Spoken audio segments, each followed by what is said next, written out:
Class 5 दर्जे जो शागिर्द तहसील उनखे गुज़ारिश कंदुसि पाण अचे ऐं क़सीदो ॾिए।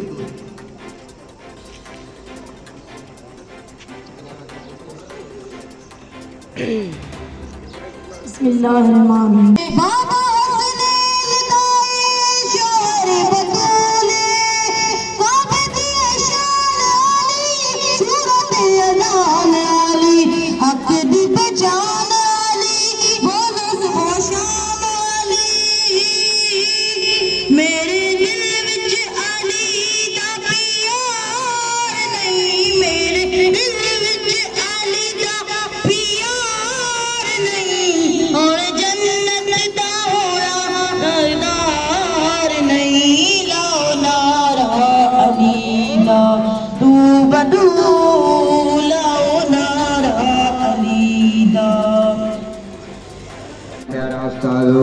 प्यारा शागिर्दो, सभ खां पहिरीं तेरी सारा रब पाक जी जंहिं करम कयो ज़िंदगी सिहत अता फरमाई।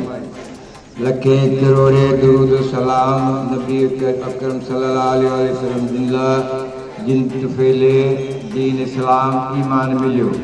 उन बाद तव्हां सभिनी उस्तादनि साहिबनि जी महिरबानी जो तव्हां जे कुर्ब मोहबत एहतराम जे करे इहो वक़्तु खुशगवार गुज़रियो।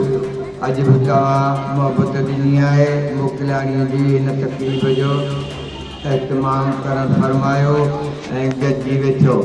दुआ आहे त रब पाक तव्हां सभिनी खे ख़ुशाबाद रखे।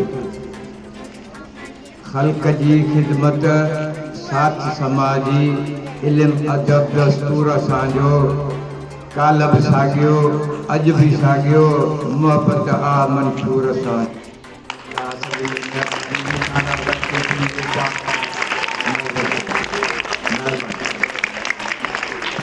महिरबानी साईं साहिब। आऊं आख़िरी कलाम ख़िताब लाइ गुज़ारिश कंदुसि साईं सहेड़ी जहिड़े लफ़्ज़ ॻाल्हाए साईं पंहिंजो अलाह बख़्श मेमू साहिबु असांजे स्कूल जो हेडमास्टर इंचार्ज हेडमास्टर साहिबु साईं अलाह बख़्श मेमू साहिबु।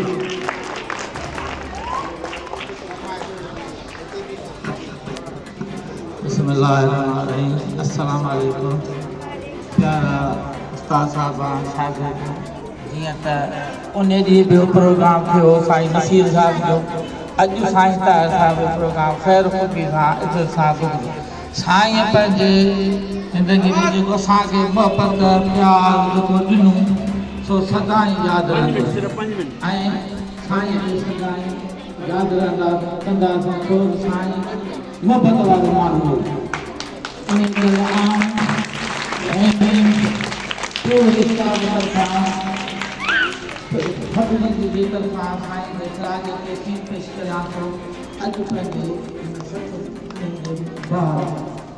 ऐं साईं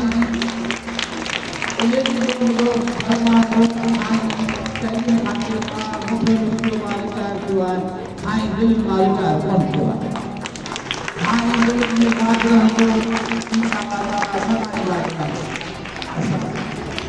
महिरबानी साईं। आऊं क्लास